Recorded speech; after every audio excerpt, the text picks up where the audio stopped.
चलिए बाबू लोग, आज फिर आप लोग को यूट्यूब क्लास में बहुत बहुत स्वागत है।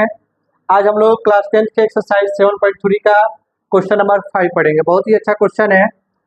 क्वेश्चन दिया गया है कक्षा 9th में आपने पढ़ा है अध्याय 9 उदाहरण 3। आपने पढ़ा है नहीं पढ़ा है छोड़िए, आगे क्वेश्चन देखिए।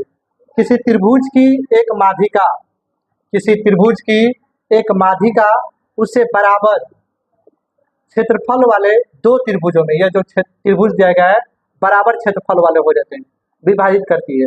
उस त्रिभुज एबीसी के लिए इस परिणाम का सत्यापन कीजिए जिसके शीर्ष ए बी सी यहाँ पर दिए गए हैं। आपको त्रिभुज ए डी बी का क्षेत्रफल निकालिए, त्रिभुज ए डी सी का क्षेत्रफल निकालिए। अगर दोनों का मान बराबर है तो हम कह सकते हैं कि किसी भी त्रिभुज की एक माध्यिका उसे दो बराबर क्षेत्रफल में क्या करती है, विभाजित करती है। दो बराबर क्षेत्रफल वाले त्रिभुजों में विभाजित करती है। तो चलिए यहाँ पर हम लोग सॉल्यूशन करते हैं। हल में लिखेंगे त्रिभुज ए डी बी का क्षेत्रफल इक्वल टू हो जाएगा बाबू 1/2 x1 y2 y1 नहीं y3 plus x2 y3 y1 plus x3 उसके बाद y1 माइनस y2। यही ना होता है बाबू फॉर्मूला। चलिए यहाँ पर ए डी बी का है। अब देखिए बाबू यहाँ पर डी का मान है ही नहीं। हम लोग त्रिभुज का तो फॉर्मूला लिख दिए लेकिन डी का मान हमारे पास है ही नहीं। तो सबसे पहले हम लोग डी का मान निकालेंगे। और डी क्या है बाबू, इसको हटा देते हैं, चाहे रहने दीजिए। चूंकि डी डी बीसी का मध्य बिंदु है, इसलिए डी का निर्देशांक, ठीक है, डी का निर्देशांक निकालना है। तो कैसे निकालेंगे, x1 x2 by 2 y1 y2 by 2। x1 क्या है, अब यहाँ पर देखिए 3 है, 3 लिखिए। x2 क्या है, 5 लिखिए बाई 2। y1 माइनस 2 है, y2 आपका 2 है बाई 2।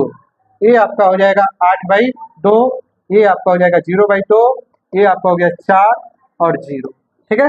यह आपका निकल गया 4 0। क्या निकल गया बाबू, 4 0। अब यहाँ पर आप आगे आ जाइए।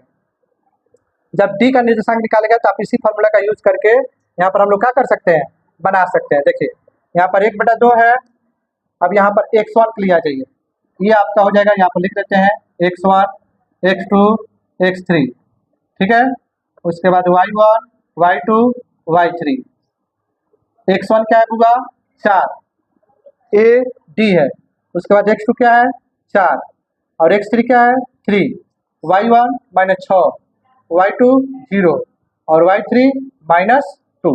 अब सबका मान रखिए, x1 क्या है 4, y2 क्या है बाबू 0, y3 क्या है माइनस 2। इसको महिला कोष्ठ में बंद कर लीजिए। प्लस x2 क्या है 4, y3 क्या है माइनस 2 माइनस y1 क्या है माइनस 6, इसको भी बंद कर लीजिए। प्लस x3 क्या है 3, y1 क्या है माइनस 6 माइनस y2 क्या है 0, इसको भी बंद कर लीजिए, सॉल्यूशन कर लीजिए। ये आ गया 4, ठीक है।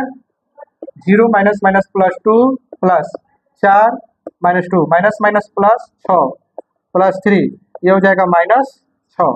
ये हो गया 1/2 4 गुना 0 2 हो गया। अब 4, इस 6 में से 4 जाएगा, क्या जाएगा 4 प्लस इसका इससे गुना कर लेंगे, 6 में से माइनस 2 जाएगा 4 आ जाएगा। 3 का माइनस 6 से कर लेंगे माइनस 18।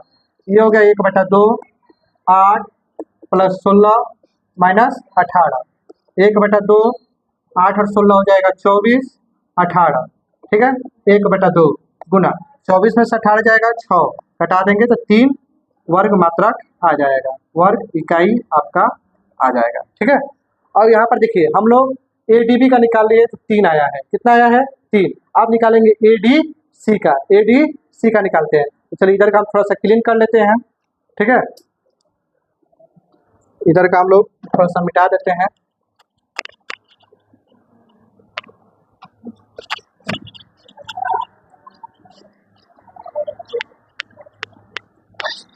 कर दिया जाए।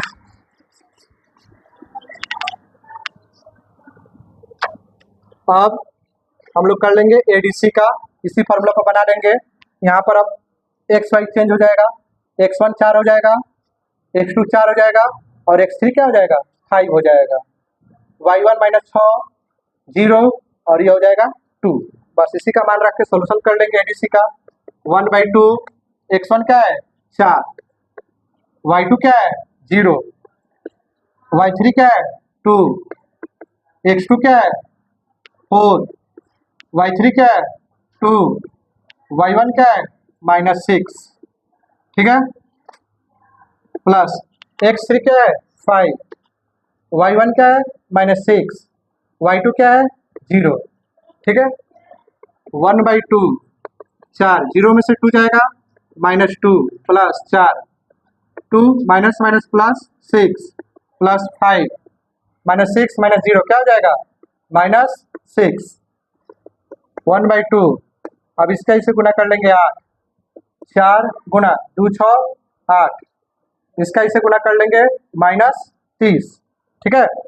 अब आगे जाइए 1/2 -8 और प्लस में 30 को जोड़ लेंगे तो -38 प्लस 4 8 32, ये आपका हो जाएगा 1/2 और गुना -38 में 32 जोड़ेंगे तो आ जाएगा -6, ये हो जाएगा -3। हम जानते हैं किसी भी त्रिभुज का क्षेत्रफल माइनस में नहीं होता है, ऋणात्मक अंकन नहीं होता है, ऋणात्मक अंकन नहीं होगा, इसलिए त्रिभुज एडीसी का क्षेत्रफल क्या होगा बाबू 3 होगा। क्या होगा 3 होगा। अतः यहाँ से आप लिख सकते हैं किसी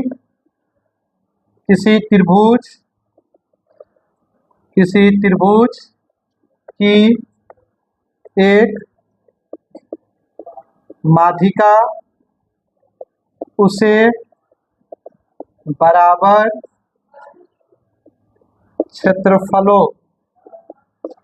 क्षेत्रफलों वाले दो त्रिभुजों में विभाजित करती है। बस यही आपका आंसर हो जाएगा। आप लोग इसका स्क्रीनशॉट ले लीजिए, ठीक है। वीडियो अच्छा लगा हो लाइक शेयर और सब्सक्राइब कीजिए। बहुत बहुत धन्यवाद।